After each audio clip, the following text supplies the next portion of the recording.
और अब बात नीट की। नीट परीक्षा में धांधली की बात पूरे देश में उबाल है, साथ ही इस पर सियासत भी जारी है। राहुल गांधी ने एक वीडियो पोस्ट करते हुए लिखा कि वो नटी परीक्षार्थियों के साथ खड़े हैं। वो दरअसल नीट के परीक्षार्थियों के साथ खड़े हैं। सड़क से लेकर संसद तक राहुल छात्रों के हक की लड़ाई लड़ेंगे।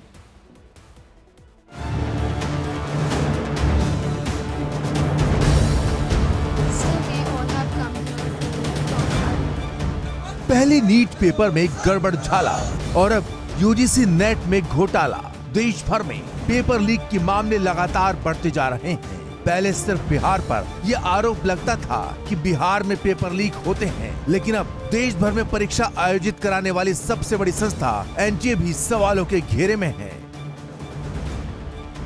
हाल ही में आयोजित हुई नीट यूजी की परीक्षा में धांधली का दाग धुला भी नहीं था कि 3 दिन पहले आयोजित यूजीसी नेट की परीक्षा में भी गड़बड़ी की आशंका ने एनटीए की कार्यशैली की पोल खोलकर रख दी। देश भर में छात्रों में उबाल है। छात्र सड़कों पर उतर हंगामा कर रहे हैं। अगर छात्रों के भविष्य का सवाल है तो सियासत भी जोरदार हो रही है। कांग्रेस समेत तमाम विपक्षी दल बीजेपी और केंद्र सरकार पर हमलावर हैं। राहुल गांधी ने छात्रों को संबोधित करते हुए एक वीडियो जारी किया और लिखा, नीट देने वाले हजारों स्टूडेंट्स अपने परिवारों के साथ भयंकर गर्मी में सड़क पर हैं और नरेंद्र मोदी चुपचाप तमाशा देख रहे हैं। उन्हें भरोसा दिलाता हूं कि इस संघर्ष में सड़क से लेकर संसद तक इंडिया आपके साथ है।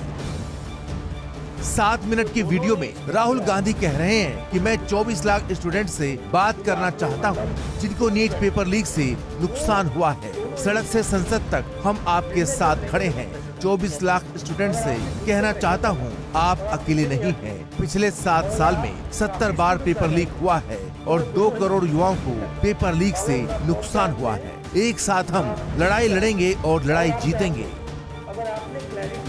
इस दौरान नीट स्टूडेंट्स ने भी राहुल गांधी को अपनी समस्याएं बताई और साथ ही पेपर को रद्द कराकर फिर से आयोजित करने की मांग की। राहुल गांधी ने स्टूडेंट से पूछा कि हमें सरकार पर दबाव डालते हुए किन चीजों पर बोलना चाहिए। छात्रों ने उनसे दोबारा पेपर कराने की मांग की। इसके अलावा एनटीए पर कड़ी से कड़ी कार्रवाई की बात भी कही।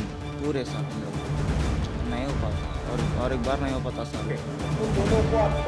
उधर कांग्रेस के एक और वरिष्ठ नेता दिग्विजय सिंह ने भी बीजेपी और आरएसएस पर हमला बोला।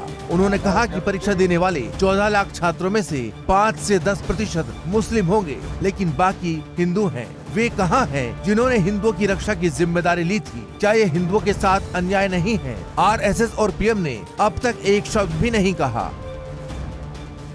इसी बीच एनटीए ने सीएसआईआर यूजीसी नेट की भी परीक्षा स्थगित कर दी है। ये परीक्षा 25 से 27 जून तक आयोजित होनी थी, लेकिन यूजीसी नेट की परीक्षा में गड़बड़ी के बाद हुए हंगामे से सबक लेते हुए परीक्षा को स्थगित किया गया है। हालांकि एजेंसी ने इसके पीछे लॉजिस्टिक कारणों को वजह बताया है। साथ ही जानकारी दी है कि परीक्षा की नई तारीख की घोषणा वेबसाइट पर जल्दी की जाएगी। आपको बता दें कि नीट और यूजीसी नेट के साथ साथ सीएसआईआर यूजीसी नेट की परीक्षा भी एनटीए ही आयोजित कराती है, लेकिन लगातार पेपर लीक के मामले ने एनटीए की विश्वसनीयता पर सवाल खड़े कर दिए हैं।